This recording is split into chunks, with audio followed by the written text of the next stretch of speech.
bara jiraannu kana keessatti boruun keenyi maal taana boru maal irra geenya boru maaltu naquunnamaa jennee waan tokko osoo hin godhin dursa itti yaaduun irra jiraata jechuudha. Ashamaar kafuun akkam jirtu hordoftoota siifan gidduu bakka jirtanitti nageenyi faraarri waaqayyoo isiniif haa baay'atu. Ana dhufu baga nagaan dhuftanii isiniin jechuun jaalladha. Egaa warri mana kanaa faraa taatan like subscribe gochuun hin dagatinaa isiniin jechuun barbaada. Yaadaa fi keeka qabdan akkasuma koomentii jala naaf kaa'aa. Egaa mudannoo mucaa tokkorraa waan ta'e isinitti himachuudha. Mucaan kun amma sa'aatii kanatti kan ishiin jiraatu Dubaay keessa jechuudha kan ishiin jirtu. Egaa mucaan kun bara 2011 waggaa 11 jechuudha. Waggaa 11 kanaan dura baratti turte mana barumsaarraa. Utuma barachaa jirtuuti akka carraa ta'e egaa namni jireenya jiraatu keessatti nama wal baruun dirqama waan ta'eef mucaa dhiiraa tokko wal barteeni. Mucaa dhiiraa kanaan gaafa wal bartuuni mucaa kana faanas egaa jaalala keessatti rileeshinii hedduutu waan jiruuf rileeshinii jireenyaa waliin eegalan otoo ishii mana kiraa keessa jirtu jechuudha. Egaa haa ta'uyyuu malee osuma kanaan jiranii akka carraa ta'e mucaa kana garaatti hafeeni. Gaafa garaatti hafuuni abbaan ishii baay'ee nama hamaa fi baay'ee nama cimaadha yookaan biyya sun keessatti nama maqaa qabu abbaa qabeenyaati. Baay'ee maqaa isaaniitiif namoota of eeggatanidha. Deebi'ee immoo obboloonni ishii danuun isaanii namoota baratanidha malee nama waan akkasii osoo gaa'ilaan godhatiin dura nama jira miti egaa keessattuu shamarran tokko osoo gaa'ilaan godhatiin gaafa manatti dhiyeesse akka aadaa Oromoottis akka naannoottis safuu akka waan ishii cabsiteetti yaadamaa jechuudha. Akkasumatti yaadama iddoo hundattuu jechuudha. Egaa haa ta'u malee mucaan kun osuma akka kanaan jirtuuti garaatti hafeeni. Gaafa garaatti hafuuni mucaa faanas baay'ee wal ciqeqeene jettee dirqama baasuun qaba jedhee mucaa faana qoricha fudhannee baafne jetti daa'ima kana. Kan ji'a 6 qaama godhateera waan hundumaa godhateera. Gaafa kana gaafa baafnu osuma kanaan jirruuti mucaan ani kutaa 11 baradha yeroo sun jettee kutaa 12tti darbeen kutaa 12 nan dhabee jette. Gaafa kutaa 12 dhabu innis maatiin isaa mucaa maatii abbaa qabeenyaa waan ta'aniif dirqama gaa'ila dhaabbachuuf murteessinee jette. Gaa'ila akkuma sirna nama akka seera gaa'ilaatti gaa'ila keenya dhaabannee waliin jireenya eegalle waggaa 4 wajjin jireenya eegalle jette. Waggaa 4 kana keessatti maatii isaatiif mucaa hangafaati. Maatiin isaa haati isaa immoo baay'ee waan dhukkubsattuu fi dirqama akka mucaan kun deessu barbaaduuni. Gaafa kana akka mucaan kun waan deessu barbaadaniifu innis anis tole jennee daa'ima godhachuudhaaf murteessine jette. Gaafa daa'ima godhachuudhaaf waliin murteessinu daa'imni uumamuu didee jette. Waggaa 4 kana muluu hin yaallee homaayyuu ta'uu didee gaafa kani innis ani yeroo hundumaa gochaan godhe sunnaan beeka jette. Inni garuu raanfateeraa jette yeroo hundumaa. Kan qalbii koo keessa jiru isa qofadhaa jetti ishii. Yoon rafes yoon taa'es yoon ka'es kan natti asaasu waa'ee daa'ima ani balleessisuniiti jetti ishii. Inni garuu waa'ee kanaa irraanfateeraa jette. Egaa haa ta'uyyuu malee kanumaan boodarraa wallollee gidduu keenyatti wal dhabdee cimaa waan wallolleefu gargar bahuu murteessineetti. Gaafa gargar bahuu murteessinu jaarsi biyyaa taa'ee bakka maatiinsaa ishiin kanaan booda dandeessu maseenadha yookiin immoo qoricha godhatti sidatti jedhuuni jette maatiinsaa.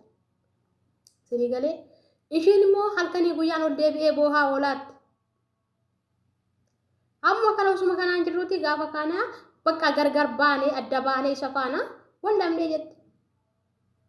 Osuma kanaan jirru nama biraa laallatanii nama biraa fuusisanii jette niitii lammaffaa. Gaafa niitii lammaffaa fuusanii ishiinis dawuun diddee jette. Rakkoon isaa eessadha? Rakkoo daa'ima bahuu suniiti. Mucaa ishiin kunis nama biraa faana magaalaatti galee nama biraa faana jireenya eegaleetti. Nama sun faana jireenya eegalee daa'ima barbaada jedhee itti meen innis ishii jedhee gaafa daa'imaaf yaallu homtuu iyyuu jirutti daa'ima. Ji'a 9 wajjiniin teenye saniin booda safaanas gargar baanee. Kan sadaffaa akka nama tokkootti maatii kootti uffisaa uffiseen ammoo sadaffaa heerumetti. Sadaffaa gaafa heerumu innis daa'ima akka barbaadu natti himee jette. Akkoo guddisee sammoo. Gaafa kana Igaadhuma irratti isa sadaffaa kana gaafan heerumu innis akka gaa'ila akka daa'ima barbaadu natti mee kanaaf gaa'illi yaallaa homtuu yoo jirutte daa'ima qoricha fudhattaa sobdana dagdaa jedha jetteenis lakkiin jedhaan itti yeroo hunduma ittani maaniitti garuu waggaa kana muluu isa faana waggaa lama jiraadde waggaa 8 jette kan ishiin daa'ima barbaachaaf nama saditti heerume waggaa 8 keessatti waggaa 8 kana guyyaa tokko boqonnaa argadheen beekutti halkan kana rafee lafti naan bari'u yeroo hunduma yoon deemes yoo waan hunduma godhe kan dhufee fuula koo dura dhaabatu waa'ee daa'ima badee suniiti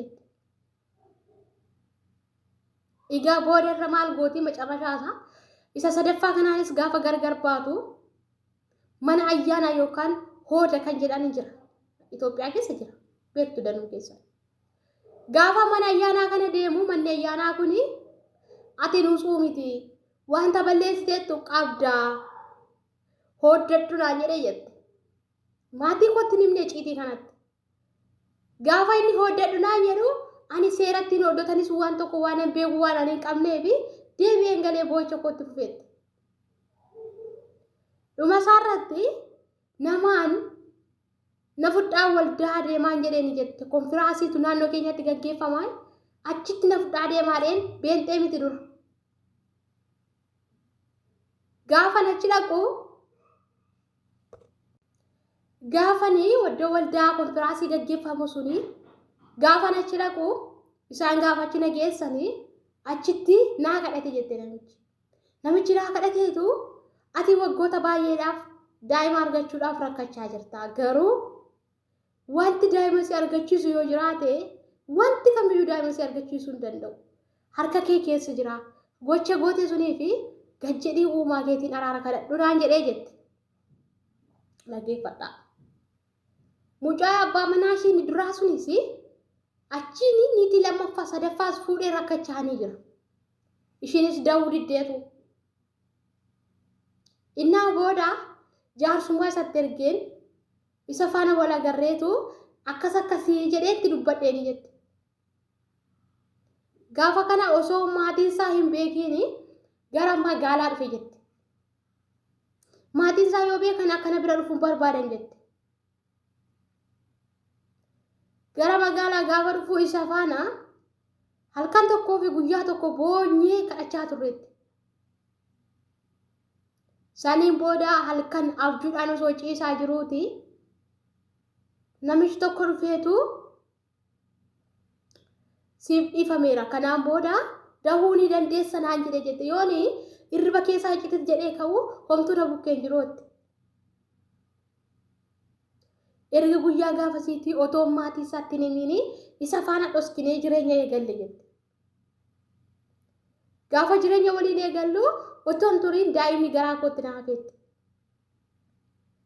daa'imni gaafa garaa kootti na hafu hin turree hin bullee garaan koo beeskisee namoonni nama biraarraa ulfooftee maalidha jedhanii haasootti gaafa kanaa inni maatii koo bira dhaqee maatii koo araarsee anis maatii kootti himee bakka waan hunduma maatii keenyatti himne maatiin koos ishii jedhanii isa faana jireenya keenyatti fufne mucaa dhiiraa akkamii arganne ergasiitti ijoollee lama deesseetu gara biyya Duubaay dhufte mucaan kun ilaa waan tokko waa'ee mucaa kanaa maaliif asitti taasise beektu barumsa guddaa akka achi keessaa argadhe anamma akka mataa kootti barumsa guddaan achi keessaa fudhadhe dhugaa rabbii isiniin jedhaan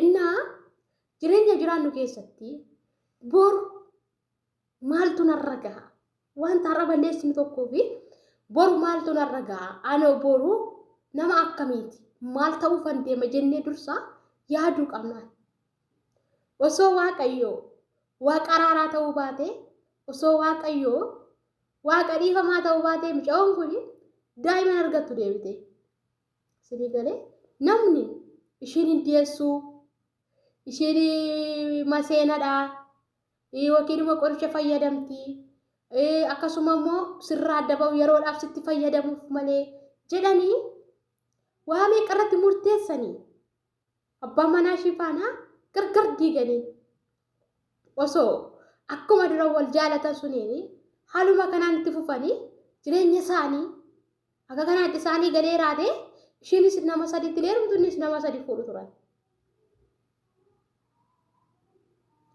Garuu rakkoon isaanii maalidhaa? Sababii namni isaan gidduu galee fi sababii wal dhaga'uu dhabuurraan kan ka'e kan isaanii akkana ta'an. Kanaaf maal isiniin jechuun barbaada seetan? Ani mataa kooti dhugaa Rabbi barumsa guddaarraa fudhadheen. Waan tokko gaafa goonu dursa itti yaaduun nurra jiraata. Dursa itti yaaduu qabnaani. Boru fakkeenyaaf har'a namni tokko waan akkasii yoo godhe boru carraan daa'ima argachuu koo akkamii jedhanii yaaduun nurra jiraata. Jireenyuma jiraannu keessatti hiikumti cubbuun namumti cubbuu hojjetu adeemee galman ga'u. Hin barakatuufi jireenyi isaa hundumtuu yeroo hundumaa lolamaadha. Jireenyi isaa hundumtuu yeroo hundumaa gaaffiidhaan adeema. Boo'ichaan adeema. Ilkaanii yoo sobee seeqillee keessi nama sanaa gammachuu hin qabu. Bara jiraannu kana keessattuu saatii bara kanaa yeroo kana duratti namni maal sodaatu beektani? Ani yoo cubbuu hojjedhee ofii koof miti bara yeroo duriitti kan sodaatamu. Eenyuuf sodaatama? Ofii koof osoo hin taane dhala koo fuulduraaf sodaatama. Sababii kanaaf namni maal godhaa? Bara duratti keessaa cubbuun hojjetuuni. Yoo cubbuu hojjetes fakkeenyaaf kan abaabileen koo akaakileen koo hojjetaa cubbuu sun anaan gahaanii. Bara duratti amma garuu jechuudha. Ani cubbuun hojjedhe taanaanii ofuma kootti jabaadhee jilbeeffadhee cubbuu kootiif ofuma kootiif initti furmaata argachuu yaala malee cubbuudhani godheeni dhalli koo yookaan dhalli dhala koo hin miidhamu saatii kana keessatti. Sababni isaayyuu ani har'a cubbuu yoon borcee dhalli ani argadhu suni boru gara Waaqayyooti yookaan Iyesuus Kiristoositti yoo amane amantii kamittuu haa ta'u gad jedhee uumaa isaatiin jilbeeffatee hin kadhata yoo ta'e jechuudha. Cubbuun koo sun dhala koo sun ga'uu hin danda'u. Sinii galee hin danda'u. Maaliif wanti hundumtuu aboon maal keessa jira? Kadhannaa keessa jira. Akka amantii ofiitti yoo kadhatan homtuu illee hin ta'u.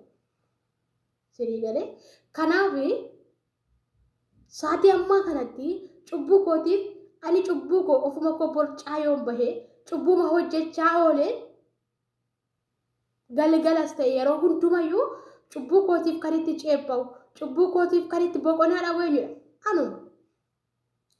Cubbuu hojjedhee ka'ee uumaa koon kadhadhu taanaan cubbuu hojjedhee ka'ee irra deddeebi'ee cubbuu barbaade yoon borcee jiraadha taanaan anuma itti gaafatama. Inni akka duratti sun hin jiru. Sinii galee. Kanaaf jireenya jiraannu keessatti dursa maal gochuu qabna? Waan tokko osoo hojjetiin eenyutu itti gaafatamummaa sun fudhata? Kana beekuu qabna. Ani yoo cubbuu hojjedhe cubbuu kootiif eenyutu itti gaafatamummaa fudhata jedhee yaaduun irra jiraata. Kunoo mucaan kun amma akkas gootee ishuma gahee deebi'ee malee dhalashii boruu yookaan dhalashii gahaa miti waan kun. Isaanoo ma akkamitti akka uumaman hin beekamu faa.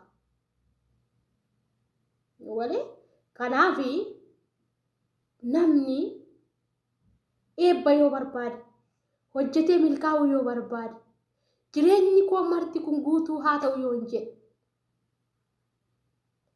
lafa deemu hundumatti nam milkaa'uu barbaada yoo hin jedhe waan an hojjedhu hundumarratti jireenyi koo guutuudhaan haa jiraattu yoo hin jedhe ofii koorra darbee namootaaf akkan ta'u yoo hin barbaade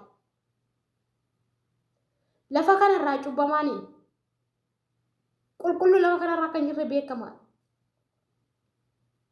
garuu cubbuu keenyaaf immoo nuti jabaannee wanta hojjennee hundumarratti jabaannee yoo uumaa keenya faana riileeshinii goone uumaa keenya yoo kadhanne inni cubbuu keenyaaf jedhee dabarsee of kenne waan ta'eef ni galee cubbuu keenyaaf jedhee dabarsee of kenne waan ta'eef wanti nutti lakkaa'amu hin jiru.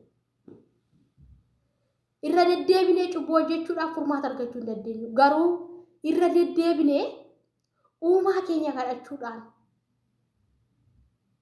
cubbuun keenya nuuf dhufamee bilisa baanee jiraachuu dandeenya. Yoo sana immoo eebbifamuu dandeenya, milkaa'uu dandeenya, adeemnee galma ga'uu dandeenya. Waan hojjennu hundumatti inni tulluu ta'e wal nuuf qixxaachuu ni danda'a. Gaafa cubbuu keenyaaf laphee dhiifamaan laphee gaabbii yoo qabaanne. Kanaafi saatii kanatti abbaan cubbuu mataa isaatti ofumaa firdii isaatti fudhata malee namni biraa firdii itti fudhatu. Maal isiniin jechuun barbaade kana keessatti waan tokko gaafa goonu of eeggannoodhaan gochuu qabna. Of eeggannoodhaan fayyadamuu qabna. Waan hundumayyuu bakka ani qulqulluudha jechuun soba hin jiru. Garuu cubbamtuudhuma ta'ee osoo hin jiru immoo kanarra immoo cubbuun koo kanarraa dhimne cubbuun koo kanarraa hin beekamneef immoo maal gochuun qaba? Of eeggannoo hojjechuun qaba waan hundumarratti. Kanaafi micoo kanarraa waan guddaa akkasiin barattan abdii guddaan qaba. Cubbuun maal akka nama godhuu fi dhiifamuun cubbuun maal akka namaaf godhu waan guddaa akkasiin irraa barattan abdii guddaan qaba. Kanaaf viidiyoon koo irraa kana fakkaata. Yoo isin tolle laayik godhaa. Baay'een isin jaalladha. Amma ammaatti waan wajjin turtaniif galatoomaa.